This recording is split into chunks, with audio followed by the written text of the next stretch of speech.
strategic waterways. Somalia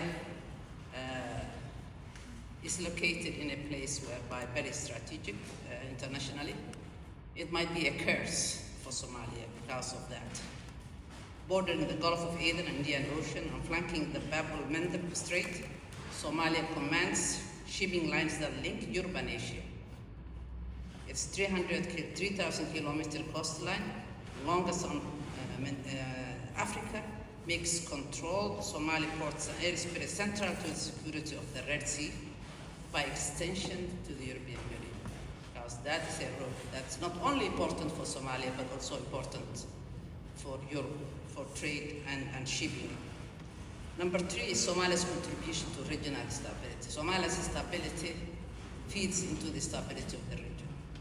Without stability in Somalia, the whole region suffers because of cross-border insurgents, neighboring state fragility. As we know, Sudan, Ethiopia, both of them are fragile, and there are conflicts that's ongoing at the moment. Significant refugee and irregular migration flows towards Europe, which has been a problem for quite some time lately. Number 4 is Somalia's emerging economic and energy frontiers. Somalia offers untapped potential.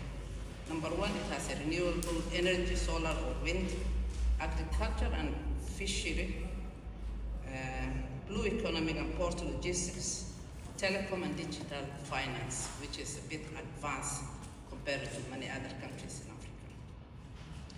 How can Italy then help? I will divide it into 2. One is at the global stage. Number 1, it can champion Somalia at the UN, World Bank, IMF, and other forums. Advocate for concessional financing and investment. Aid doesn't help anymore. What we need is investment and concessional investment. Facilitate Somalia's accession into international organizations. Elevate Somalia's profile and secure broader support. Sustain long-term development and investment. Accelerate its integration into the global political and economic system. Because economically now, Somalia seems to be isolated. There's no way you can send money from Somalia or to Somalia because of international restrictions in movement of goods, and which restricts the movement of goods to and from Somalia. Within the European Union, I think it can do a lot of things. Policy advocacy, prioritize Somalia's in EU foreign policy discussions and budget cycles, secure predictable EU funding through the European Peace Facility. Leverage the EU Horn of Africa strategy to buttress political stability and economic integration. Number 2 is trade and investment. Back Somalia's eligibility for preferential regimes such as everything but arms, EPA, what they call in the European Union. Unlock EU investment guarantees and blended finance instruments for Somalia SMEs and infrastructure development. This blended finance is mainly grants and loans that is guaranteed by the EU, which actually can do a lot in Somalia and also benefit Italian companies that want us to invest, because if the risk is covered by the EU, they will be able to invest, and then the Somali government will guarantee.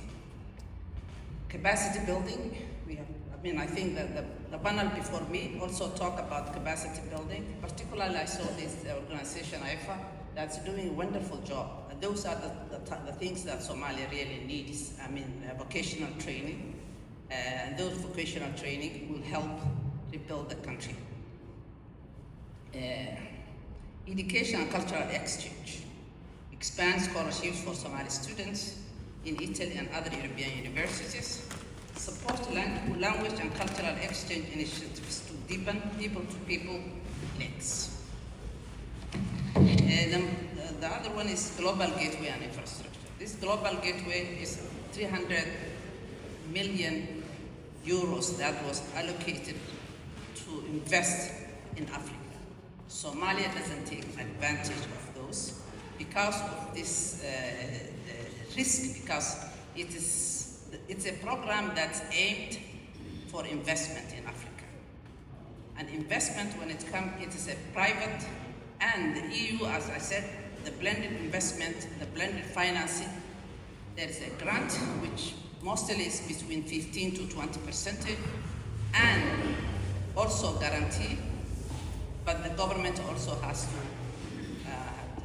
take that loans from private banks, and then you can invest big projects. What we need is, in Somalia, for example, we need processing plants, we need infrastructure, roads, we need know-hows, and those things need a lot of investment. It's not, aid doesn't help anymore. Migration and mobility, I think that has been also talked. We need to create legal pathways for labor migrations and youth training programs. There are so many young generations that have come here. Those can be trained, and when they go back, they will have skills for employment, skills that they can also transfer to other people in the country. I think Mayo talked about the skills that we need, the vocational skills that we need.